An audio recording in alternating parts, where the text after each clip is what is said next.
신약 성경은 사복음서부터 시작이 됩니다. 사복음서 가운데서도 가장 먼저 나오는 성경이 마태복음입니다. 마태복음은 사복음서에서 가장 먼저 나올 뿐만 아니라 분량도 가장 많습니다. 28장까지 되어 있죠.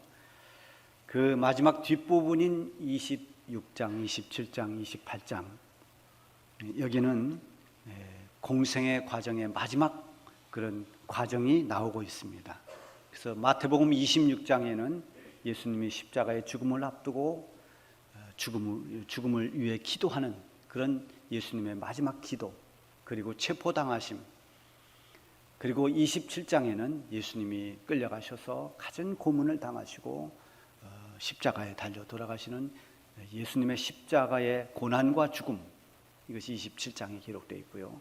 맨 마지막 장에는 예수님의 다시 살아나신 부활과 승천하시기 전에 부탁하신 말씀들이 기록되어 있습니다. 이렇게 26장, 27장, 28장은 예수님의 마지막 행적을 다루고 있습니다만은 그 앞에 23장부터 25장까지는 예수님이 죽음을 앞두고 말씀하시는 예수님의 말씀이 나오고 있습니다. 이 말씀들을 보면 각 장마다 독특한 어떤 특징들이 있습니다. 마태복음 23장에 보면 외식하는 자들아 하면서 바리새인과 서기관들을 아주 호되게 꾸짖습니다. 평소에 예수님의 모습과는 전혀 다른 그런 아주 격한 거친 모습으로 이 외식하는 자들을 몰아붙입니다. 거기에 보면 화 있을진저, 복을 빌어주시는 주님이 화 있을진저 외식하는 자들아, 또는 뱀들아, 독사의 새끼들아, 이런 말씀들이 이 13장에 보면 쭉 나옵니다. 이 독사의 새끼이기에 망정이지 아마 개를 붙였으면 우린 더 실감나게 예수님이 이런 욕을 하시는구나, 이렇게 실감이 났을 겁니다. 어쨌든 예수님이 평소에 쓰던 용어가 아닌 아주 거칠은 용어를 가지고 외식만 남아있는, 겉모습만 남아있고 늘 그저 자기들이 최고인 줄 아는 바리새인과 서기관들, 이 사람들을 책망합니다. 그리고 그 다음에 나오는 24장에 보면 이 24장이 51절까지 있는 굉장히 긴 장인데요, 여기에는 전부 마지막 때의 징조와 마지막 때가 되면 일어날 일들을 쭉 말씀하고 있습니다. 그리고 오늘 본문이 있는 이 25장에서는 두 개의 비유를 말씀하고 있는데, 그 첫 번째 비유가 열처녀 비유고 또 하나가 바로 오늘 본문이 나오는 이 달란트 비유입니다. 이 모든 말씀들이 죽음을 앞두고 우리 예수님께서 마지막 가르치고 싶은 말씀들이었습니다. 외식을 해서는 안 되고, 교만해서는 안 되고, 항상 겸손히 하나님의 자녀로 이 땅에서 말씀을 붙잡고 살면서 사모하는 그런 믿음으로 살기를 주님은 원하셨습니다. 그리고 누구에게나 마지막 때가 온다는 것, 우리 개인적으로 말한다면 죽음의 때를 말하는 것이고, 세상적으로 말한다면 종말의 때가 반드시 올 것임을 강조하는 것과 동시에 그때는 반드시 하나님 앞에 결산해야 된다는 사실을 알고 준비하라는 그런 교훈이 담겨져 있습니다. 어느 책에 보니까 교회 다니는 성도들의 신앙생활을 섬에 머물러 있는 섬에 머문 여객선에 비유를 했습니다. 이 섬에 머문 여객선, 이 비유에서 여객선은 교회를 말하고 섬은 세상을 말합니다. 그리고 섬에 머무는 동안은 성도들이 이 세상에 살아가는 이 세상의 삶을 말해요. 근데 여기에 이 여객선 안에는 세 부류의 사람들이 있는데, 그 첫 번째 부류는 여객선에서 내리려고 하지 않는 사람들입니다. 이 사람들은 세상과 단절한 사람들입니다. 세상을 두려워하거나 세상을 너무나 혐오해서 세상과 어울리고 싶지 않습니다. 세상과 단절하고 살아갑니다. 속세를 떠난 겁니다. 그래서 배 안에만 있으려고 합니다. 옛날에 수도사들이 그랬습니다. 세상에 오염되기 싫어서 그저 수도사들이 수도원 안에서만 평생을 거기에서 지내다 거기서 죽습니다. 세상에 나가서 해야 할 역할들, 세상의 빛으로 소금으로 그런 역할들을 하지 못합니다. 그리고 두 번째 부류는 섬에서 내린 뒤에 이 섬의 매력에 푹 빠져서 그저 섬에서 영원히 살 것처럼 섬에서 한없이 즐기는 사람들입니다. 세속적인 사람들로 변질된 그런 성도들이죠. 세상의 마음을 다 뺏겨서 자신들의 본분을 잊어버리고 그렇게 살아가는 사람들을 말하는 것입니다. 그리고 세 번째는 내가 언젠가는 목적지에 가야 된다는 것을 알고 배가 떠나는 때를 알고 기억하고 이 섬에서 자기 할 일들을 충성스럽게 자기 맡은 일을 잘 하다가 결국 그 여객선과 함께 천국에 이르는 그런 성도들을 말하는 거죠. 자, 우리 성도들은 이 땅을 살고 있지만 여기서 영원히 살 수 없음을 언제나 인식하며 살아야 됩니다.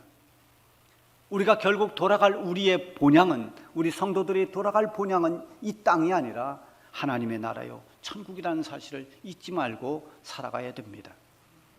또한 우리를 택하시고 부르신 이 하나님의 부르심을 따라서 나에게 맡겨진 성도의 사명을 어떻게 감당하며 살았는지에 대해서 결산하는 때가 있다는 사실도 잊어서는 안 됩니다.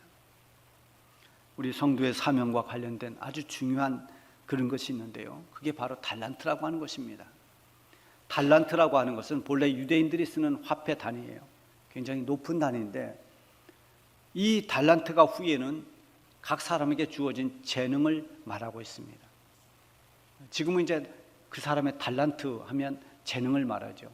그래서 재능을 가지고 이게 활동을 하는 사람들을 탤런트라 이렇게 말하잖아요. 자, 하나님이 주신 재능은 각 사람에게 맡겨주신 사명과 연결이 되어 있습니다.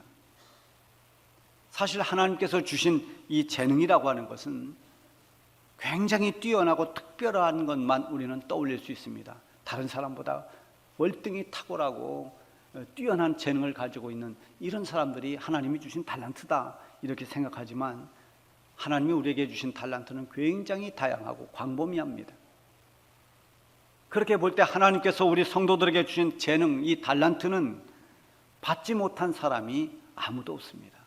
하나님이 택하여 불러서 부름받은 구원받은 성도들에게는 하나님이 다 달란트를 주셨습니다. 지금 예배하는 여러분들에게도 다 하나님이 나름대로의 달란트를 주셨습니다.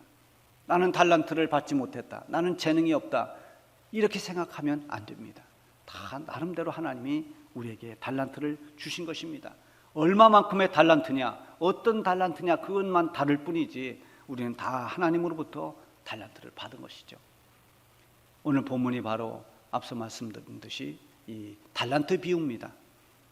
본래 14절부터 30절까지 이렇게 쭉 되어 있습니다만 오늘 본문 안에서 이 달란트를 비유를 통해서 우리 주님께서 우리에게 말씀하시려고 하는 메시지가 무엇인가를 살펴보려고 하는 것입니다. 자, 19절 말씀에 보면 오랜 후에 그 종들의 주인이 돌아와 그들과 결산할세. 이 결산이 있기 전에 상황이 앞에 쭉 나와 있는데요, 어떤 사람이 먼 타국으로 가면서 종들을 불러서 각자에게 소유를 맡겼습니다. 그냥 맡긴 것이 아니라 각각 그 재능에 따라 맡겼다고 그랬어요. 어떤 사람에게는 5달란트를 맡겼습니다.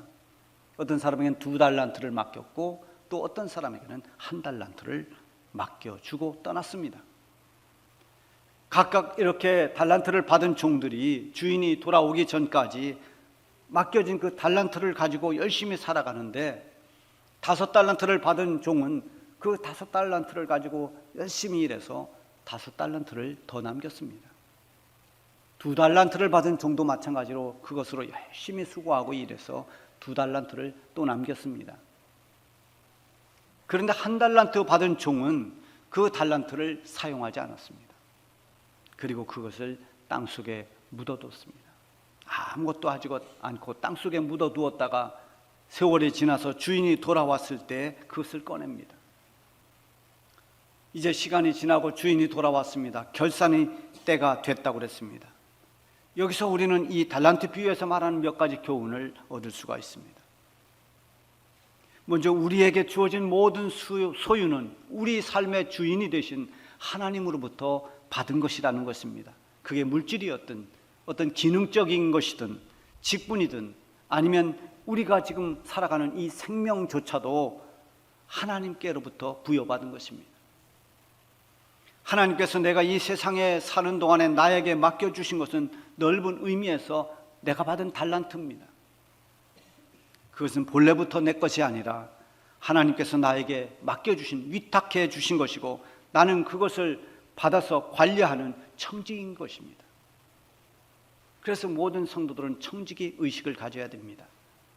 베드로전서 4장 10절에 보면 각각 은사를 받은 대로 하나님의 여러 가지 은혜를 받은 선한 청지기 같이 서로 봉사하라 이렇게 권면하고 있어요. 선한 청지기들이다 이렇게 표현합니다. 또 하나는 하나님께서 내가 이 세상에 사는 동안 나에게 맡겨주신 것은 반드시 결산하는 때가 있다는 것입니다. 19절에 보면 주인이 돌아와 결산할세, 세상을 떠나셨던 주님이 다시 오는 그때는 종말이 때입니다.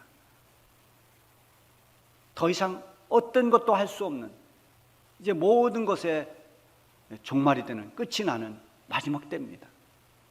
우리가 부르는 찬송에 보면 어두운 밤 시대리니 일할 수 없는 밤이 속히 오리라. 그때는 어느 것도 할 수 없는, 일할 수 있는 기회가 끝난 것입니다.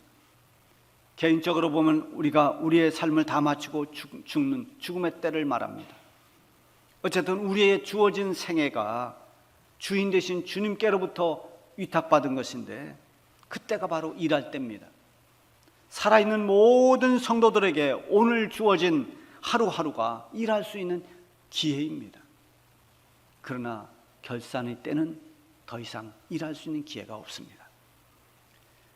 각각 하나님께서 받은 달란트를 가지고 우리는 살아갑니다. 각자 받은 달란트는 다 다르지만 그것으로 우리는 살아가고 있습니다. 5달란트를 받고 2달란트를 받고 1달란트 받은 것은 차별이 아닙니다. 사람의 기준으로 공평이라고 하는 것은 너나 나나 똑같은 것을 공평이라고 말합니다. 내가 2달란트 받았으면 너도 2달란트를 받고, 네가 5달란트 받았으면 나도 5달란트를 받아야 이게 공평하다고 말하죠. 그런데 창조주 하나님은 그렇지 않습니다. 하나님이 각자에 따라서 달란트를 주었습니다. 1달란트를 받았든 5달란트를 받았든 각자에 따라 주신 것입니다.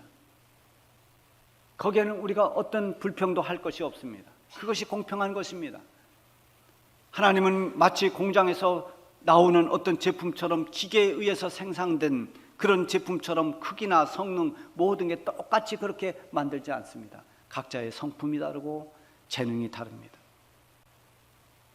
여러분, 꽃이 아름답지만 모든 꽃이 다 장미꽃만 있다고 생각해 보세요. 그 꽃의 아름다움이 얼마나 떨어지겠습니까? 이 세상 모든 꽃이 다 장미꽃과 똑같다고 하면 얼마나 그 꽃의 매력이 없겠어요.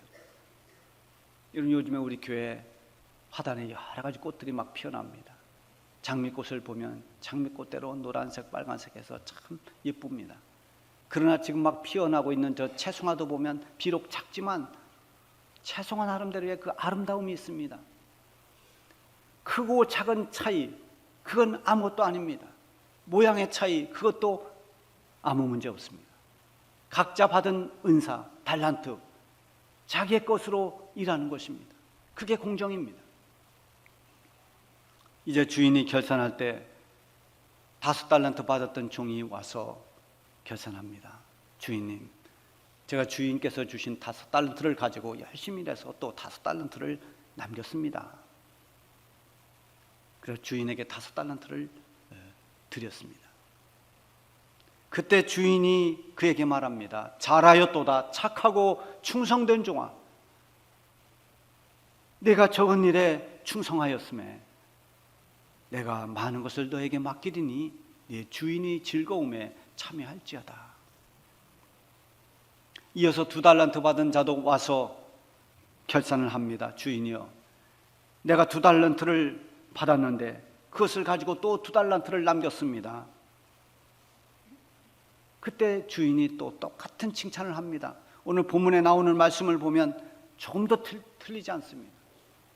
잘하였도다, 착하고 충성된 종아, 내가 적은 일에 충성하였으며 내가 많은 것을 너에게 맡기리니 네 주인의 즐거움에 참여할지어다. 5달란트 남긴 종이나 2달란트 남긴 종이나 주인은 똑같이 칭찬했습니다. 주인이 다 기뻐했습니다. 주인이 인정했습니다. 주인의 마음을 흡족하게 했습니다. 이들에게 했던 칭찬이 무엇인지 보세요. 먼저는 잘하였도다 이렇게 칭찬합니다. 이것은 주인의 기준에서 잘했다고 하는 것입니다. 주인의 마음에 들었다는 것입니다. 우리 성도들이 항상 받아야 할 칭찬의 기준은 나에게 있지 않습니다. 내가 내 스스로 잘했다, 또 내가 어떤 사람을 잘못했다, 그게 아닙니다. 주님이 잘했다고 해야 됩니다. 주님이 칭찬하고 주님이 인정해 주는 그 칭찬을 받아야 됩니다. 예수님께서 베다니 마을에 나병 환자였던 시몬이 집에 거하면서 거기서 식사를 하는데 어떤 여인이 옥합에 아주 값진 나드 향유를 가지고 왔습니다. 그 향유는 향유 중에도 가장 값비싼 향유입니다. 아마 오랜 시간을 아마 모았을 것입니다. 그것을 아낌없이 깨트려서 예수님에게 쏟아붓습니다. 그것을 본 사람들이 깜짝 놀랐습니다. 그리고 어떤 사람이 분노했습니다. 그러면서 이 여인을 책망합니다.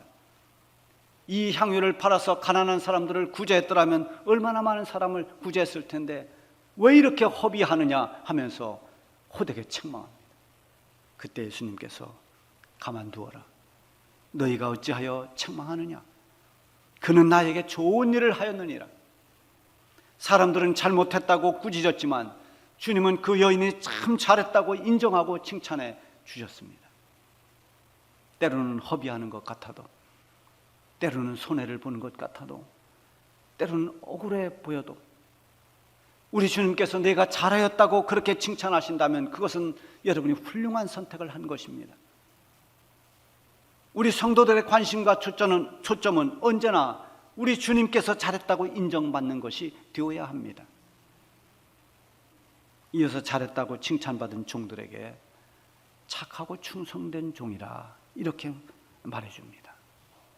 주님은 받은 달란트로 열심히 수고해서 남긴 그 과정을 보셨습니다. 그 중심을 보셨습니다. 5이냐 2이냐 그 결과만 본 것이 아니라 그것을 남기기까지 수고했던 그 과정이 충성되다는 것입니다. 충성은 변하지 않는 진실에서 나오는 것입니다. 하루 이틀 반짝하고 그만둘 수는 다 있습니다. 그러나 꾸준히 변함없이 진실하는 것, 꾸준히 잘하는 것, 이게 충성입니다. 이렇게 충성하는 자들을 착하다고 말씀하십니다. 성경에도 보면 충성을 우리에게 충성하라고 권고합니다. 고린도전서 4장 2절에 보면 맡은 자들에게 구할 것은 충성이니라.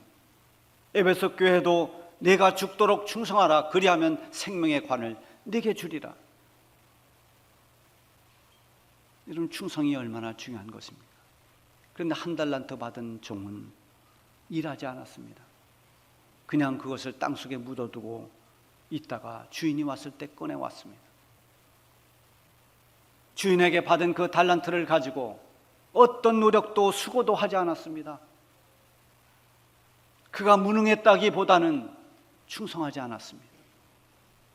그가 받은 달란트로 충성스럽게 일하다가 반 달란트만 남겨서 가져왔어도 주인은 5달란트, 2달란트 받은 자들에게 했던 칭찬을 그대로 해주었을 것입니다.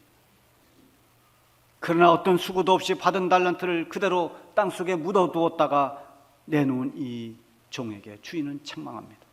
악하고 게으른 종아, 악하고 게으른 종아. 앞서 칭찬한 착하고 충성된 종아와는 완전히 대비되는 말입니다.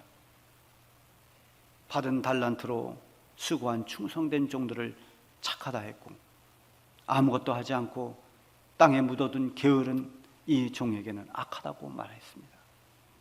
우리 모두는 각자 받은 달란트가 다르지만 하나님은 그것을 차별로 여기지 않습니다. 자기 받은 은사대로 그것이 비록 거창하지 않아도 작은 일을 하더라도 적은 일부터 최선을 다하는 충성이 필요한 것입니다. 칭찬받은 종들에게 또 뭐라고 했습니까? 네가 적은 일에 충성하였음에 내가 많은 것을 네게 맡기리니 네 주인의 즐거움에 참여할지어다. 하나님의 기쁨이 그의 기쁨이 됩니다. 주의 영광이 그의 영광이 됩니다. 주인이 베푸는 영광의 자리에 참여하는 것입니다. 5달란트 남긴 종, 2달란트 남긴 종들도 다 적은 일에 충성한 종들입니다. 여러분, 성경에 보면 내 마음에 합한 자라 한 사람이 다윗입니다. 하나님 마음에 들었던 다윗, 그 역시도 맡겨진 일에 충성을 다한, 적은 일에도 충성을 다한 사람입니다. 그가 어릴 적에 여러 형제들 가운데서 가장 어려운 일을 맡았습니다. 양을 치는 목동이 다윗에게 맡겨졌습니다. 제일 힘들고 어려운 일입니다. 천한 직업으로 여겼던 이 목동이지만 그 일에 다윗은 최선을 다했습니다. 양을 지키기 위해서 목숨을 걸고 그들을 지켜냈습니다. 목동으로 충성스러웠던 다윗이 훗날 하나님께서 그를 나라를 이끌어가는 왕으로 세우십니다. 무슨 일이 맡겨졌든 그 일이 크든 작든 쉽든 어렵든 성실함으로 최선을 다하는 이 충성된 자들을 하나님은 기뻐하시고 네가 잘했다고 칭찬해 주시는 것입니다. 이번 달에는 교회학교 여름 성경학교 수련회가 계속 진행 중입니다. 우리 수고하는 이런 맡겨진 분들, 교사들 또 담당자들 얼마나 헌신과 수고로 애쓰는지 모릅니다. 어디 교회학교뿐이겠습니까? 교회 다양한 기관과 부서들이 있습니다. 각 부서에서 자기 맡겨진 일들에 헌신을 다하고 애쓰는, 최선을 다하고 있는 착하고 충성된 일꾼들이 얼마나 많은지 모릅니다. 그들을 통해서 교회가 교회되는 역사가 계속 일어나고 있는 것입니다. 하나님께서 우리를 구원해 주시고 우리에게 주신 여러 가지 은혜, 우리에게 주신 사명, 우리에게 주신 재능, 이것이 우리에게 주어진 달란트입니다. 우리 구원받은 모든 성도들은 맡겨진 달란트, 이것으로 주를 위해 사용해야 됩니다. 비록 세상에 보상이 없다 할지라도, 어느 누구도 알아주는 사람이 없다 할지라도 모든 것을 은밀한 가운데 보시는 주님께서 결산의 때에 인정해 주시고 칭찬해 주실 것입니다. 그리고 상급을 주실 것입니다. 착하고 충성된 종아, 네가 잘하였도다. 이렇게 칭찬받는 우리 주중교회 성도 여러분들이 되시길 바랍니다.